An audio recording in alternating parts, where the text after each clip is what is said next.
January 5, 1943. Somewhere over the gray winter spine of occupied France, where the air itself seemed frozen into silence, a formation of Focke-Wulf 190s banked through the midday gloom like wolves turning against the wind. The sky that day hung low and colorless, a ceiling of iron pressed down upon the earth. From the cockpits of those sleek German fighters, visibility stretched perhaps 7 miles, maybe 8. Enough to see the contrails before you saw the machines that made them, enough to judge an opponent by the weight of his shadow against the clouds. The FW-190 pilots, many of them veterans of 2 years across every front from the Channel to the Caucasus, flew with the casual confidence of men who had learned their trade in blood and survived long enough to perfect it. They knew their aircraft. They trusted its broad-shouldered fuselage, its BMW radial engine that could pull them vertical when it mattered, its 4 20mm cannons and 2 machine guns that could saw the wing off a bomber at 400 meters. They had faced Spitfires over Dover, Hurricanes over Malta, and the early American fighters, those fragile, undergunned P-39's and P-40's that seemed built more for intimidation than actual combat.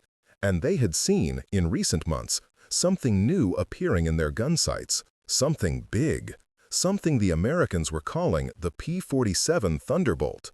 The laughter had started quietly, in the ready rooms and mess halls of Luftwaffe bases scattered across northern France.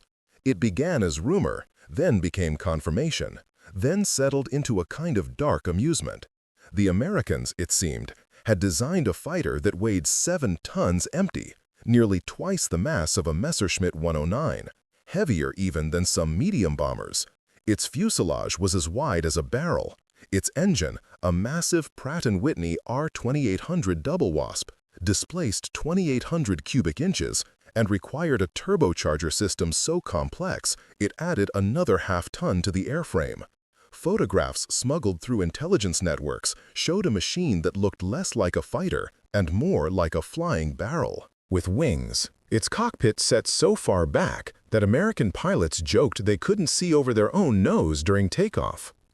German intelligence designated it as a heavy fighter, possibly an escort aircraft, certainly not a dogfighter. The consensus among Luftwaffe tacticians was clear. The P-47 might survive high-altitude bomber escort missions through sheer structural strength, but in turning combat, in the kind of knife-fight maneuvering that decided air superiority, it would be a coffin. Gravity and mass were not negotiable. Physics did not favor the heavy. But physics, like war itself, is a matter of context, and the context that winter was shifting in ways the Luftwaffe had not yet fully comprehended. By early 1943, the air war over Europe had evolved into something beyond individual courage or even tactical skill. It had become industrial. The United States Army Air Forces, barely 18 months into full-scale operations against the Reich, were deploying resources on a scale that defied European military logic. American factories were producing aircraft at rates that seemed almost fictional. In 1942 alone, over 47,000 military planes rolled off assembly lines from Seattle to Long Island, each one representing not just metal and rivets, but the concentrated output of a continental economy that had never known occupation, never felt the weight of strategic bombing on its own soil, never faced the choice between producing fighters and feeding its cities. The P-47 Thunderbolt, for all its ungainly appearance, was the physical manifestation of that abundance. It was not designed to be nimble. It was designed to be lethal and survivable in equal measure. An aircraft that could carry 8 50-caliber machine guns, each loaded with 425 rounds, and still climb to 30,000 feet on the strength of an engine that produced 2,000 horsepower in standard configuration and over 2,300 with war emergency boost. It could absorb punishment that would shred a lighter airframe. Its pilot sat behind a slab of bulletproof glass and armor plating thick enough to stop a 20mm shell at oblique angles.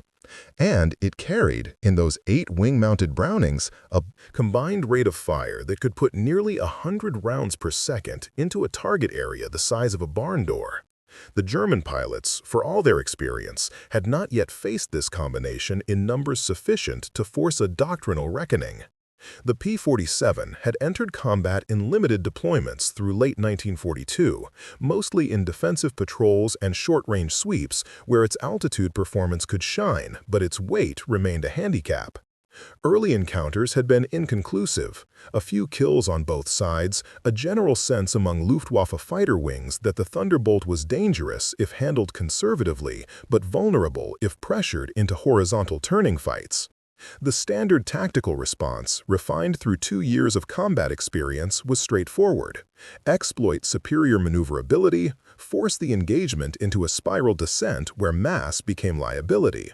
Use hit-and-run attacks from oblique angles to avoid the cone of fire from those 8 guns. It had worked against every American fighter to date. There was no reason to believe the P-47 would be different. Except that the P-47 was different, in ways that could not be quantified on a performance chart or simulated in a training exercise. It was different because it represented a shift in aerial combat philosophy, from the European emphasis on agility and climb rate to an American doctrine built around energy retention, diving speed, and overwhelming firepower. It was different because American pilots, many of them trained in the vast clear skies over Texas and Arizona, where visibility stretched to the horizon and fuel was never rationed, flew with an aggressive confidence that European combat had not yet beaten out of them. And it was different because by January 1943, those pilots were no longer green recruits learning their trade under fire. They were men who had survived their first 30 missions, who had seen friends die in burning cockpits, who had learned the cold calculus of air combat where hesitation lasted exactly as long as it took a 20mm shell to cross 800 meters of sky. The mission that would shatter the myth of the Thunderbolt's vulnerability was, on paper, unremarkable. It was logged as a standard fighter sweep. 8 P-47's from the 56th Fighter Group's 61st Fighter Squadron, tasked with flying offensive patrol over the Pas-de-Calais region, seeking targets of opportunity and drawing German fighters away from an inbound bomber stream. The date was January 29, 1943, though some operational records place similar encounters a week earlier in the same operational area. The confusion typical of a period when air combat often occurred beyond the observation of ground witnesses and relied on pilot reports filed hours after landing, memories still jangling with adrenaline and oxygen deprivation.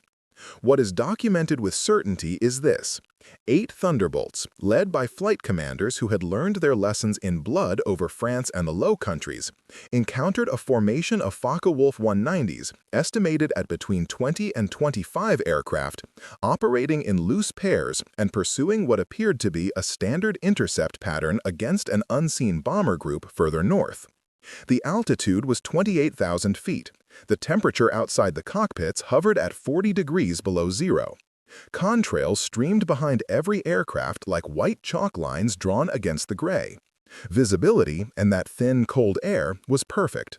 What happened next unfolded with a speed that compressed 12 minutes into a kind of violent eternity, the sort of time dilation that pilots would describe in debriefings as everything happening at once and also in slow motion.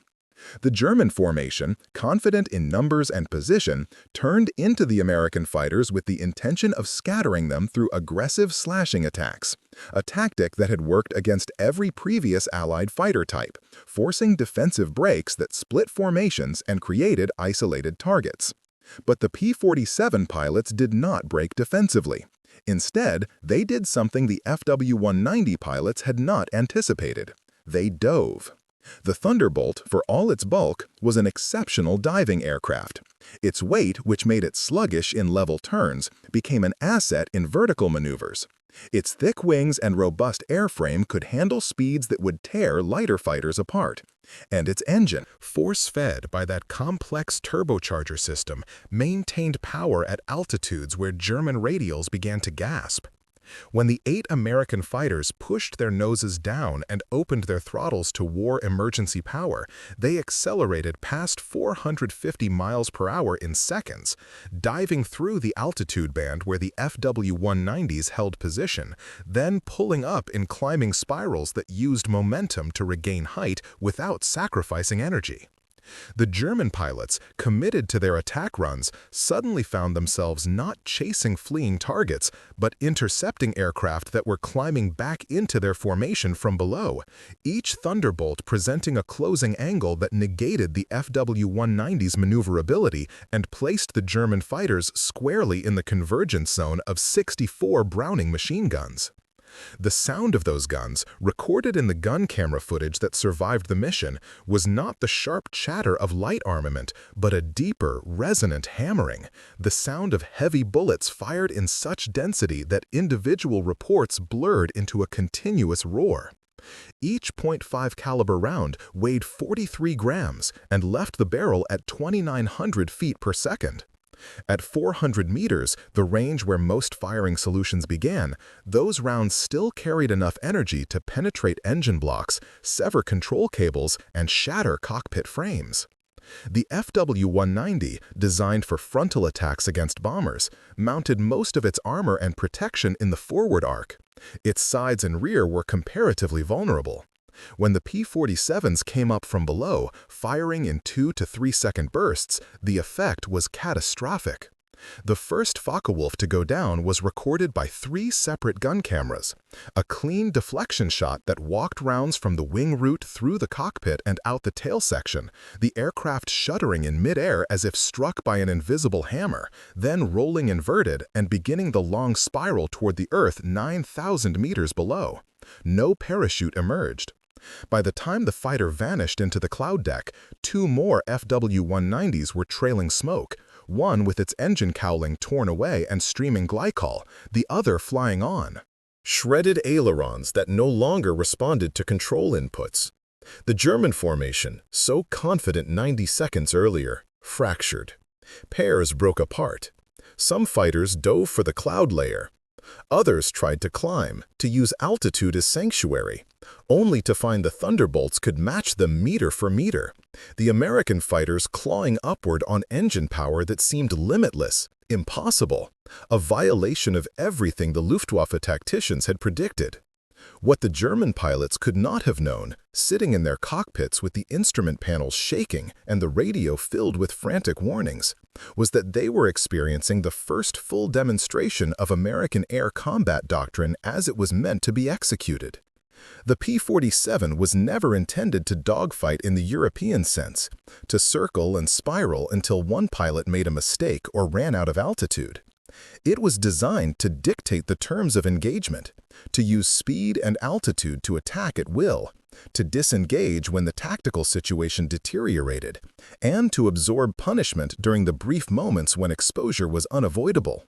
The 8 American pilots flying that mission had internalized this doctrine not through classroom instruction, but through survival. They had learned mission by mission that the Thunderbolt rewarded aggression and punished hesitation. They had learned that diving was not retreating.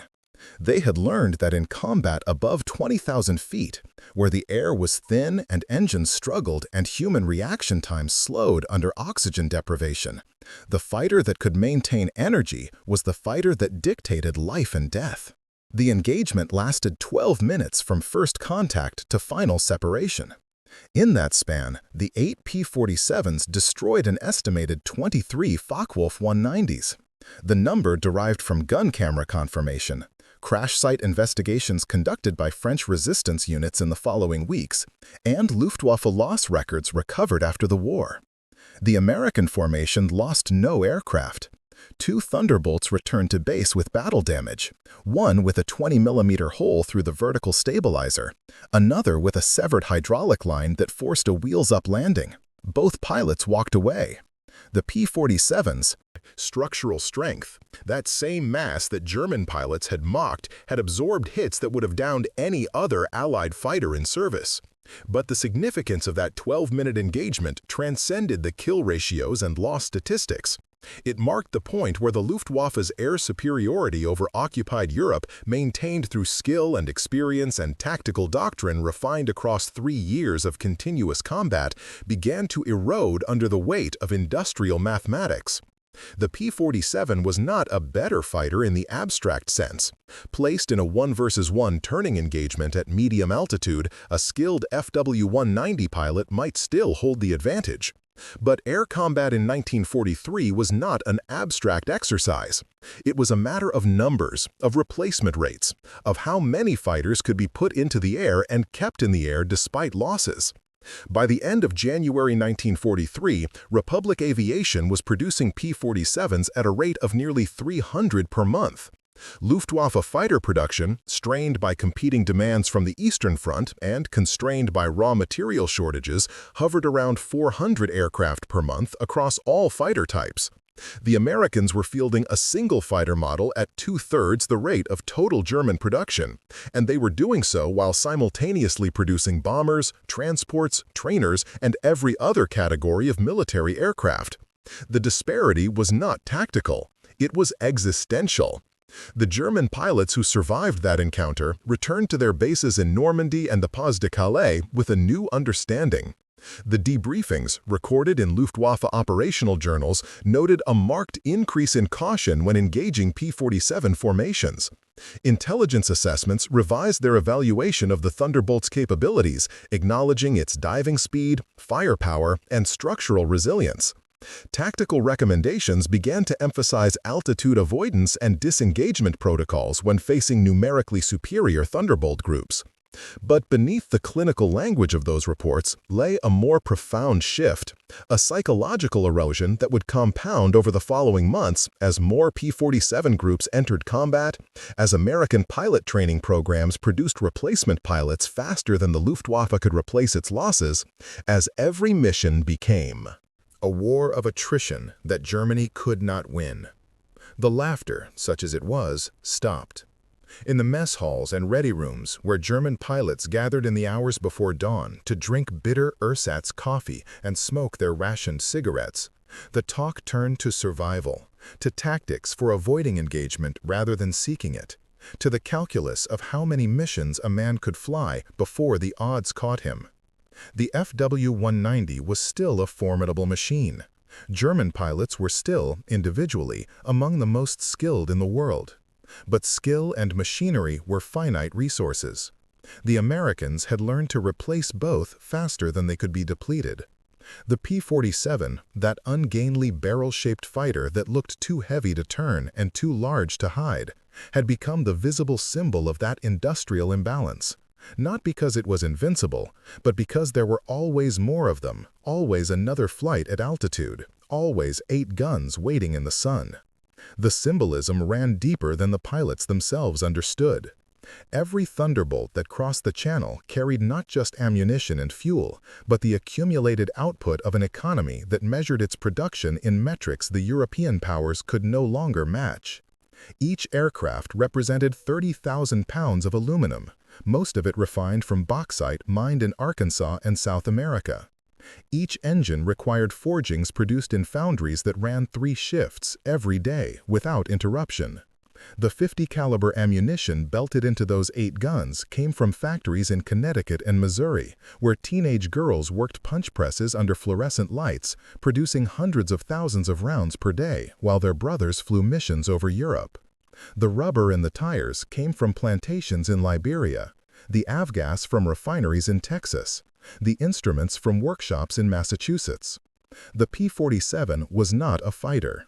It was an assembly line with wings, a fragment of American industrial capacity made manifest in aluminum and steel, sent across an ocean to enforce a new reality upon an old continent. The German pilots, for all their courage and skill, were fighting against something they could not outmaneuver or outshoot. They were fighting against capacity itself. The missions continued through February and into March, the P-47 groups flying deeper into occupied territory as their operational range increased with the addition of drop tanks and improved fuel management techniques. The kill ratios stabilized into a pattern. For every Thunderbolt lost in combat, German fighter units were losing 3 to 4 aircraft, sometimes more. The psychological impact compounded the material losses. Luftwaffe pilots began reporting mechanical problems with greater frequency, aborting missions for reasons that ground crews could not always verify. Experienced flight leaders, the men who had trained replacement pilots and maintained tactical cohesion in combat, died at rates the training schools could not match. By mid-1943, the average experience level in German fighter squadrons stationed in France had dropped below 200 combat hours. The Americans, by contrast, were rotating experienced pilots back to the States to serve as instructors, spreading their tactical knowledge across an expanding force structure that would eventually field more than 60 fighter groups in the European theater. The 12-minute engagement over northern France became a case study in American fighter tactics manuals, its lessons distilled into training doctrine and disseminated to every P-47 group entering combat. The gun camera footage was analyzed frame by frame. The firing solutions and energy management techniques taught to cadets who had never seen Europe, who practiced their diving attacks over the deserts of Arizona and the forests of Georgia, who learned that altitude was life and speed was power and mass was not a weakness but a weapon. The German tactical response, such as it was, evolved toward avoidance. Strict orders against engaging P-47 formations unless holding overwhelming numerical or positional advantage. Increased reliance on hit-and-run attacks from high altitude. A defensive posture that conceded air superiority in everything but name. But beyond the tactical and industrial dimensions, beyond the statistics of production and loss, the encounter carried a human weight that numbers alone could not convey. Every Focke-Wulf that went down that day carried a man, a pilot who had trained for months or years, who had survived the Eastern Front or the Mediterranean, who had perhaps believed that his skill and his aircraft would be enough to hold back the Allied advance. The German aviation community was small enough that losses were personal. Squadrons knew each other, had trained together, had shared the same airfields and instructors. When 23 fighters failed to return from a single engagement, it was not a statistical abstraction. It was 24 empty chairs in ready rooms scattered across occupied France. 24 letters written by commanding officers to families in Hamburg and Munich and Berlin. 24 funerals conducted in military cemeteries where the graves already outnumbered the living. The Luftwaffe, in early 1943, was still capable of local tactical victories, still capable of inflicting painful losses on Allied bomber formations, still fielding pilots whose individual skill exceeded that of most of their opponents. But it was losing the war of attrition, losing the war of replacement, losing the psychological war where every mission became a roll of dice weighted against survival. The American pilots, for their part, carried their own burdens.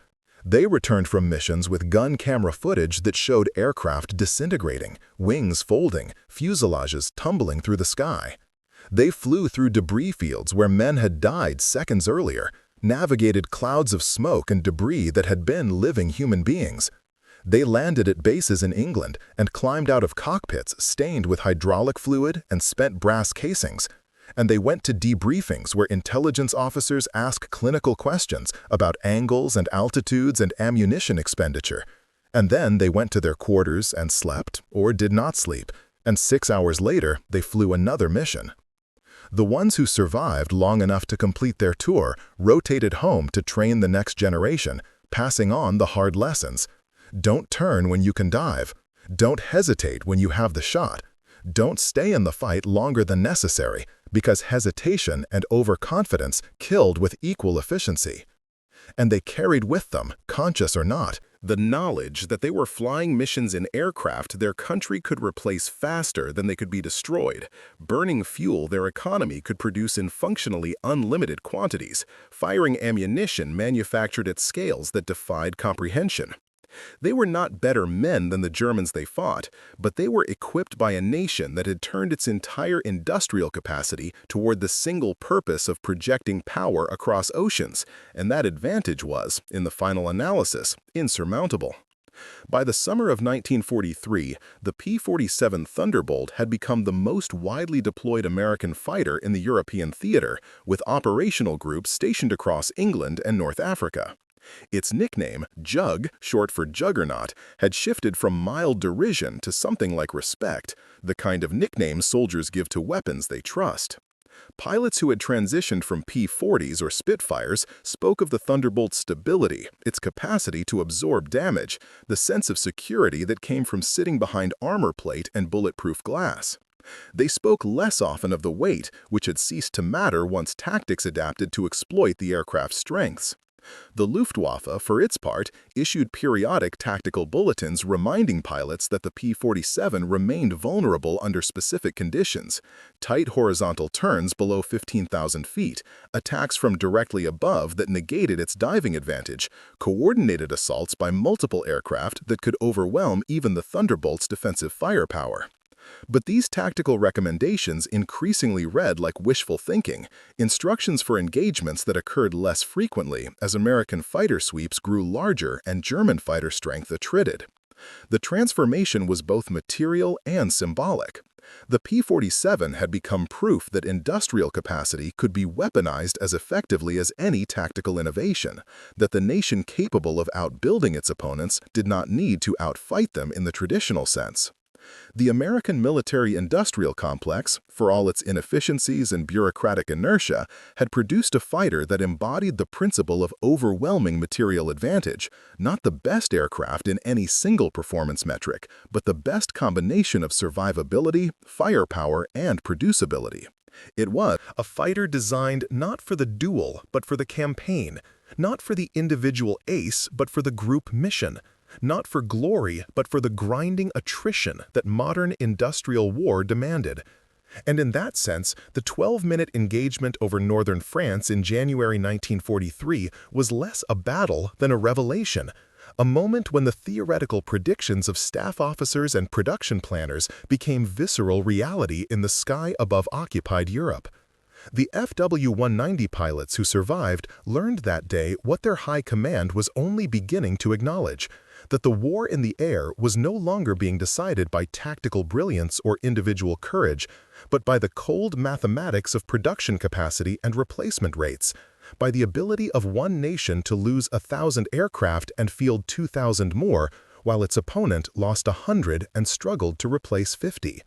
The laughter, that bitter amusement at the P-47's ungainly shape, had been born of a misunderstanding, a belief that air combat remained a contest of maneuver and skill where the better aircraft flown by the better pilot would always prevail. But by 1943, air combat had become something else entirely. It had become industrial. It had become attritional. It had become a matter of which nation could sustain losses longer, which economy could produce replacement aircraft faster, which training system could cycle pilots through at rates sufficient to maintain operational tempo despite casualties that would have been unthinkable in earlier wars. The Germans, for all their tactical sophistication and engineering excellence, were fighting an enemy who measured success not in aces and kill ratios, but in monthly production figures and operational availability rates. They were fighting an enemy who could afford to lose 100 fighters in a single day and launch 100 more the next morning. They were fighting an enemy whose factories had never been bombed, whose cities had never been occupied, whose civilian population supported the war effort with a certainty born of distance and ideology and a kind of messianic faith in American abundance. The Germans, for all their tactical sophistication and engineering excellence, were fighting an enemy who measured success not in aces and kill ratios, but in monthly production figures and operational availability rates. They were fighting an enemy who could afford to lose 100 fighters in a single day and launch 100 more the next morning. They were fighting an enemy whose factories had never been bombed, whose cities had never been occupied, whose civilian population supported the war effort with a certainty born of distance and ideology and a kind of messianic faith in American abundance. P-47 Thunderbolt, that 7-ton fighter that looked too heavy to fight, became the physical manifestation of that abundance. It was not elegant. It was not beautiful in the aesthetic sense that European engineers understood. But it was effective, in the way that only American engineering could be effective. Brutally functional, overwhelmingly powerful, and produced in numbers that made individual losses tactically irrelevant. By the end of the war, Republic aviation would produce more than 15,000 Thunderbolts, each one carrying 8 guns and the accumulated weight of an industrial economy that had never doubted its capacity to outbuild any opponent on Earth. The German pilots stopped laughing because there was nothing left to laugh at. The joke, if it had ever been one, had become a requiem. And in the decades after, when historians and veterans gathered to discuss the air war over Europe, the question was never whether the P-47 was a great fighter in the classical sense. The question was whether greatness, in modern industrial war, had anything to do with elegance or maneuverability or aesthetic beauty. The answer, written in gun camera footage and loss reports and the empty chairs at Luftwaffe bases across occupied France, was that greatness had become something else. Something measured in production capacity and replacement rates, and the ability to sustain losses that would have broken any previous generation's conception of acceptable cost. The P-47 was great because it was many. It was great because it was there, day after day, mission after mission, absorbing losses and replacing them faster than the enemy could inflict them. It was great because it turned air combat into arithmetic, and in arithmetic, the side with more numbers eventually prevails. The 12 minutes over northern France in January 1943 were not the moment America won the air war. That victory would take 2 more years of grinding attrition, of bomber streams and escort missions and tactical innovations and terrible losses on both sides. But it was the moment when the outcome became inevitable, when the industrial disparity that had always existed in theory became undeniable in practice, when the Luftwaffe's tactical excellence met American material abundance and discovered that excellence, however refined, could not overcome the simple fact of being outnumbered and outproduced by an economy 3 times its size operating at full wartime capacity. The sky over Europe, which had been contested for 4 years, began its slow turn toward Allied control. And the P-47, that ungainly, barrel-shaped fighter that looked like it belonged on a factory floor rather than in a dogfight, became the instrument of that transformation. Not because it was perfect, but because it was enough, and because there were always more of them, always another flight climbing through the cold January sky, always 8 guns waiting in the sun.